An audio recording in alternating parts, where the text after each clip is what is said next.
Hello, and welcome to the Success Showcase. I'm your host, Eric Lopkin from the Modern Observer Group. And with me, as always, is Chip Janiszewski from the Happiness and Success GPS. Chip, how you doing this week? Doing good. How about you, Eric? Doing fantastic. Happy July. Yes, as we sit down to record this, we're just coming out of the July 4th weekend. I hope all of our listeners had a great time. Chip, I know you got to spend some more time with your new granddaughter. I did.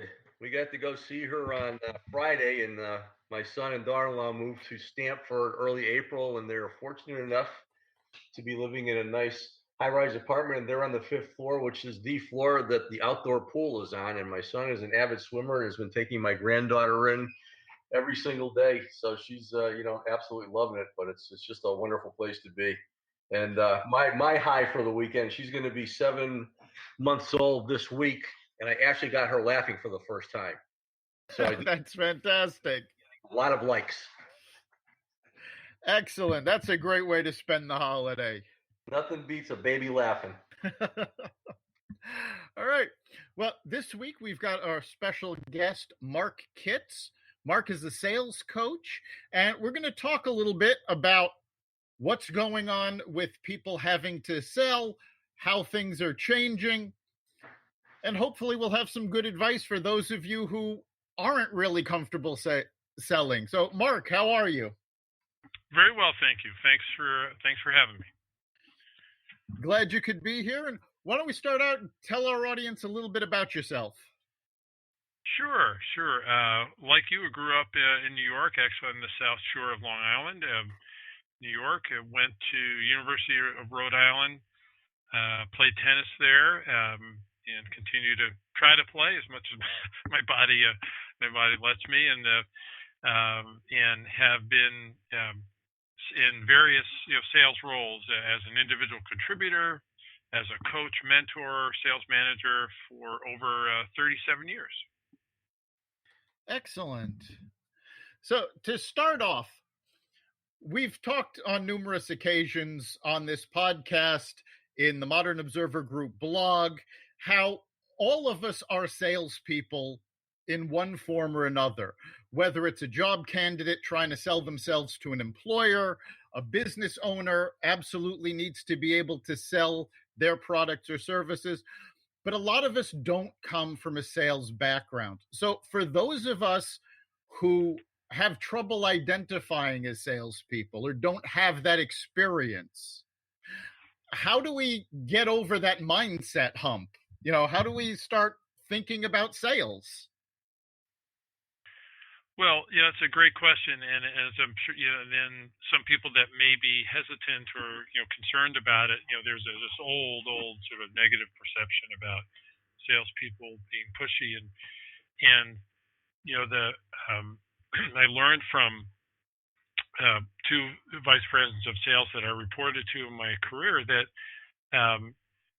it's much more about how much you listen. So the quote from both of them was amazingly the same words: use your ears and your mouth in the proportion you have them. So, or more eloquently said by Stephen Covey, who's, I'm sure many of your listeners know, seek first to understand and then be understood. So what I've found is that selling has much more to do with listening, doing homework before a meeting about the people you're meeting with and the company, so you can almost just sort of rename it into networking and research, in a lot of ways, because it's so much has to do with listening and doing the prep work. Yeah, in your website, you talked about building confidence, learning from mentors, transitioning from selling and technology.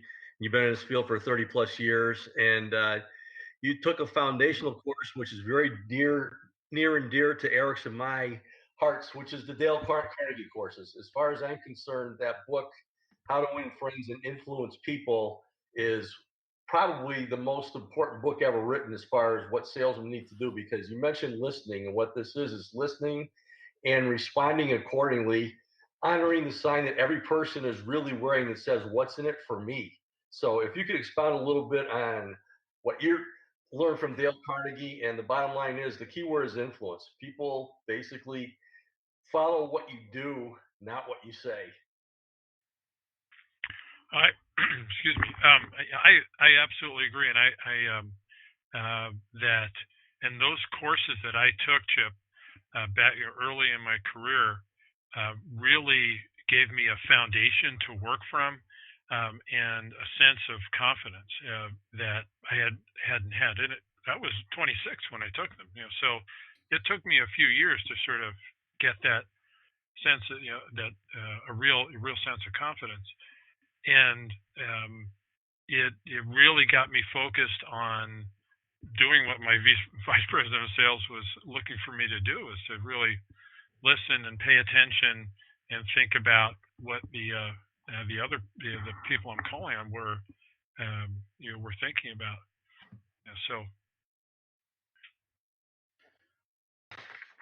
So, we've said listening is so important. And this is obviously not just for sales, it's in life and networking and business. Whatever you're doing, listening is important. But how do you move from that listening to making a sale rather than being an unpaid consultant? I know that's a problem a lot of people that I've dealt with have. They do a lot of unpaid consulting, and they have problems making that transition to a close. Well, so part of the listening and the research is understanding where the customer's challenges are, both at the contact level and as a company. And if you can align what they understand about the objective the customer's trying to reach, and the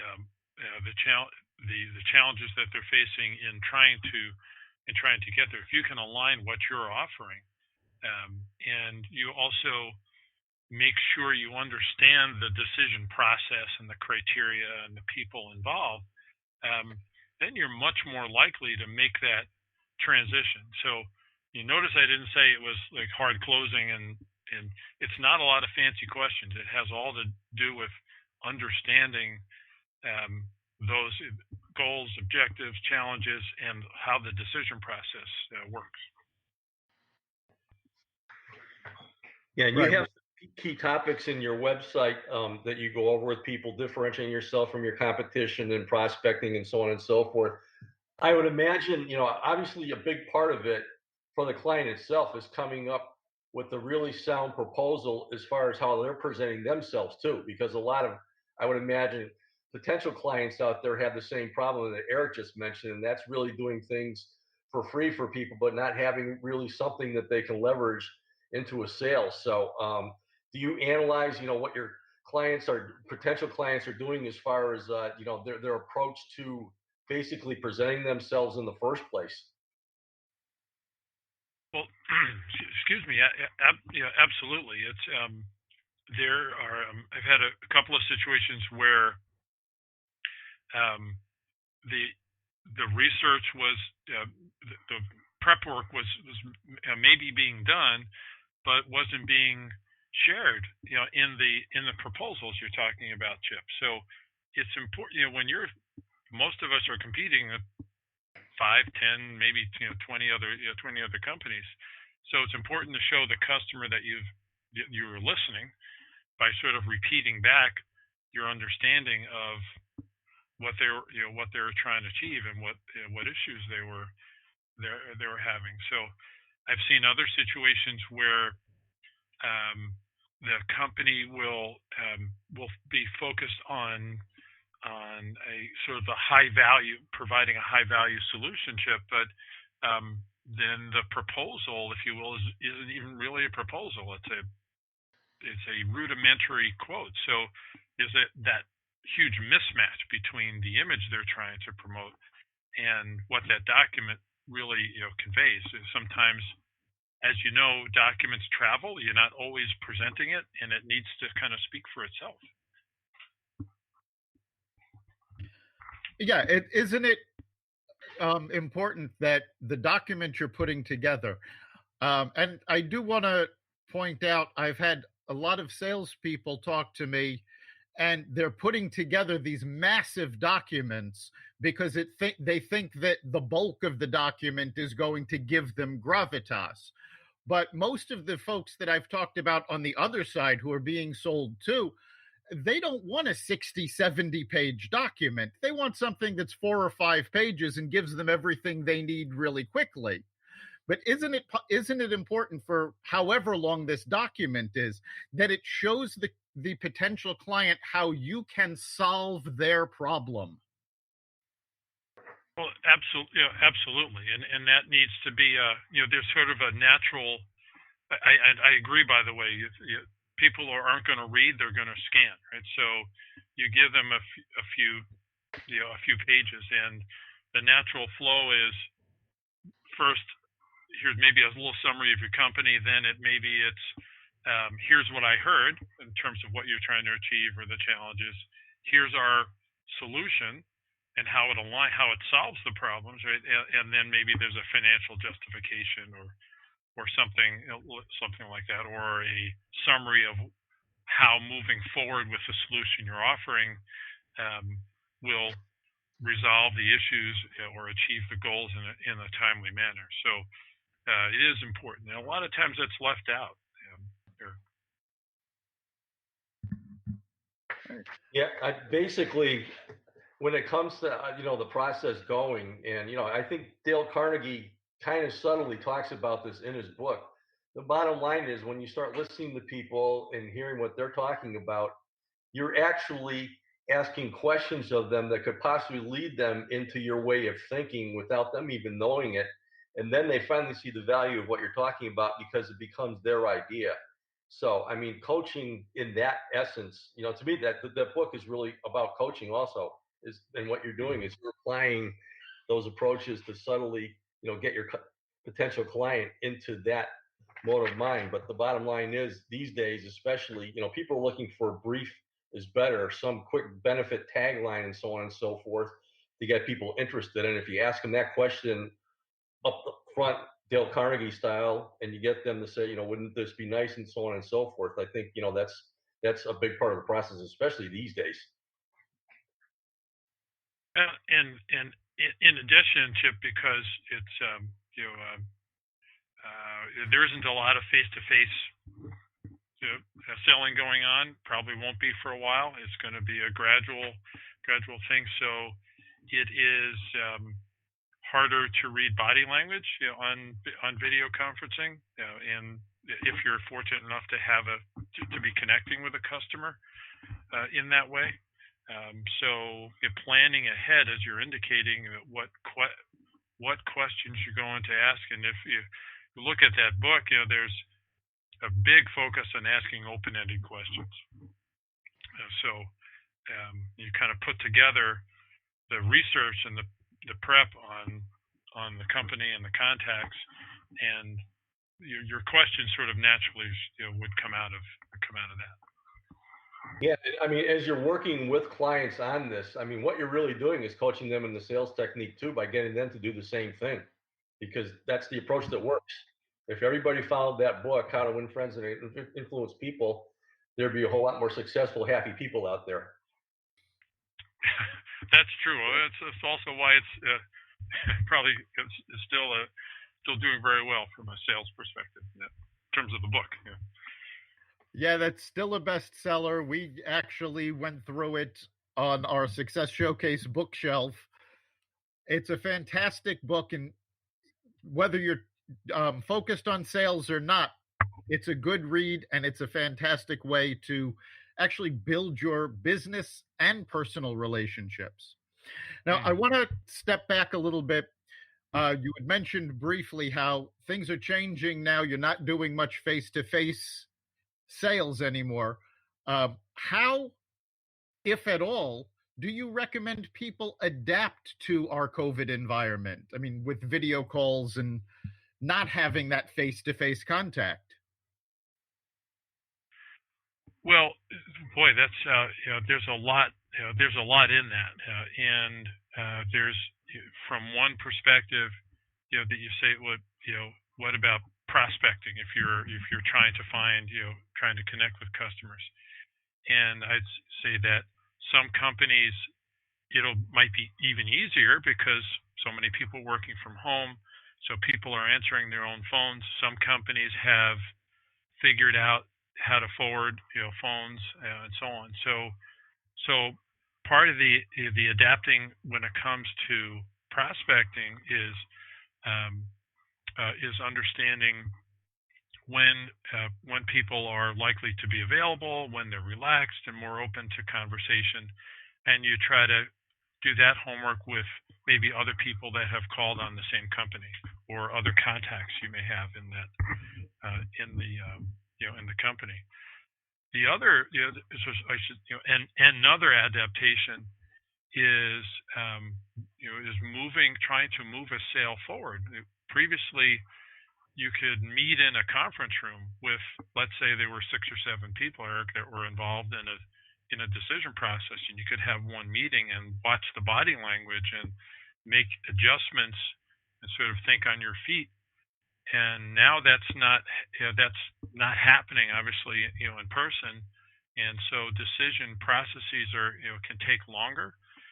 So you have to act as a quarterback, as a focal point, as a relay, meaning you have a conversation with one, maybe 2 people, and then you try to connect with the other people and sort of knit it together. So I would say the adaptation is got to be a little bit more patient, and even step up your attention to detail even more. And that, what pulls that together is your ability to synthesize the information and communicate effectively with the people that are involved in the decision process.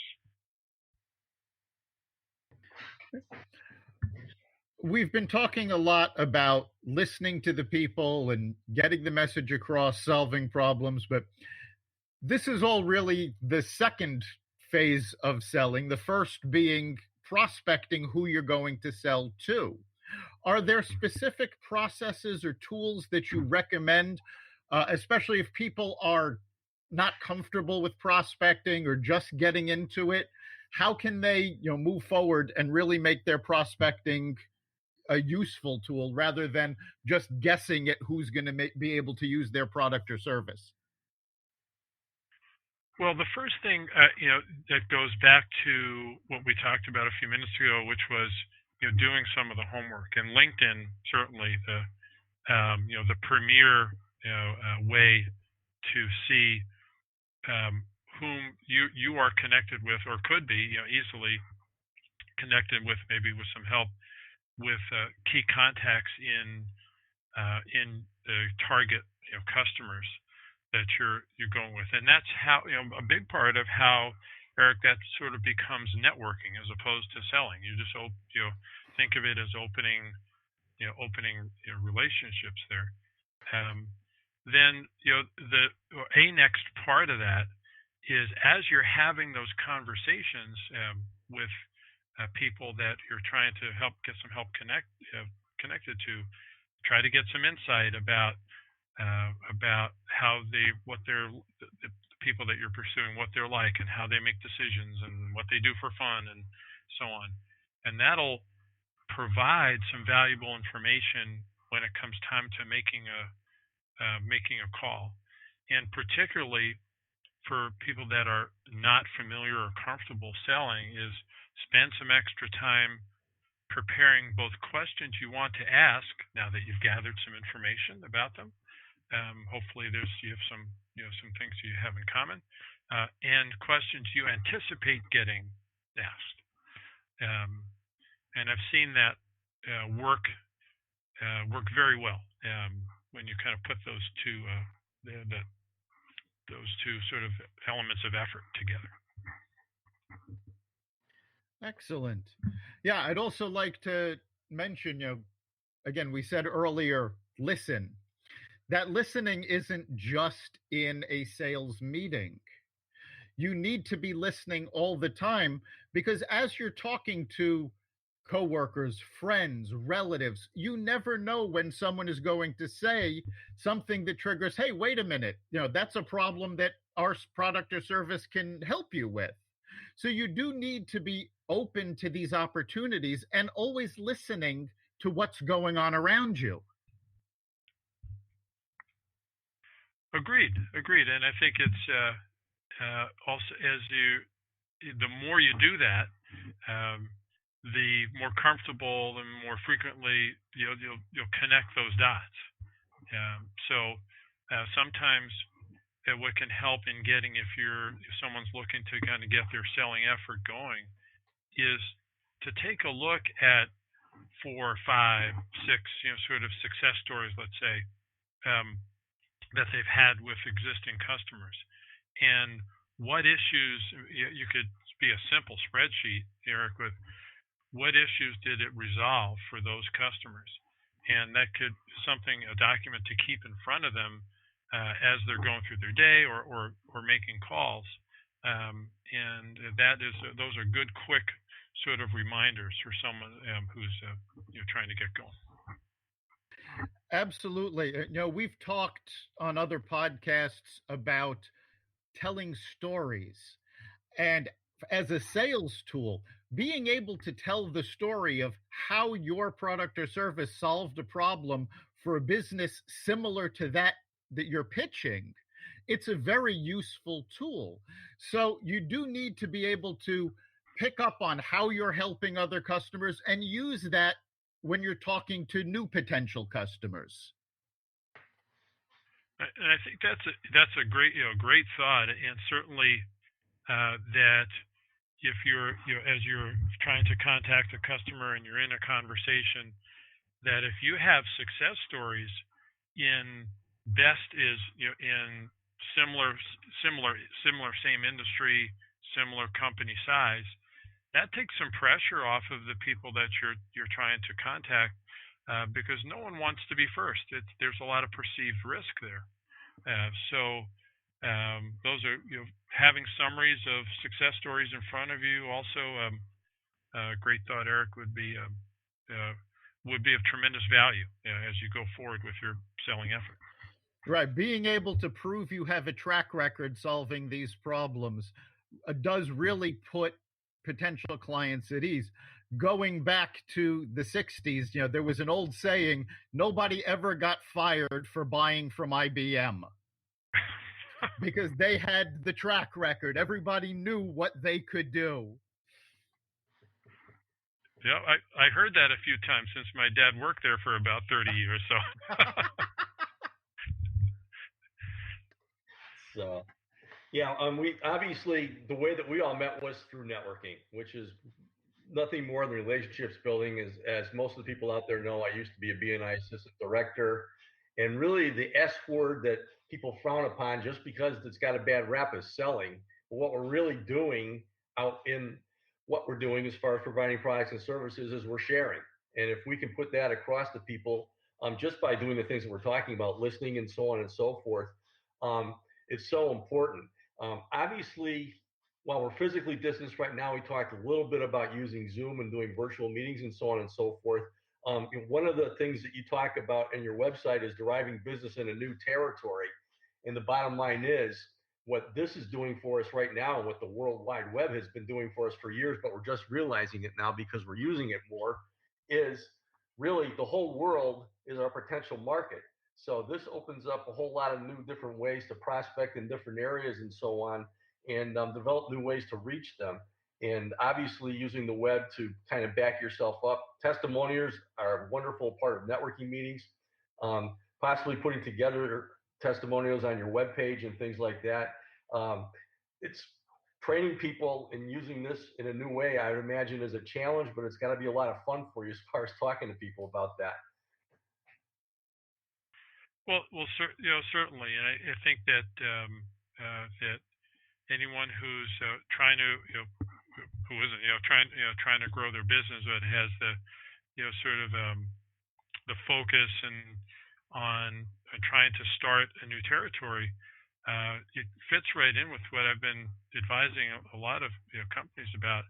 It's just now is a great time to get after it.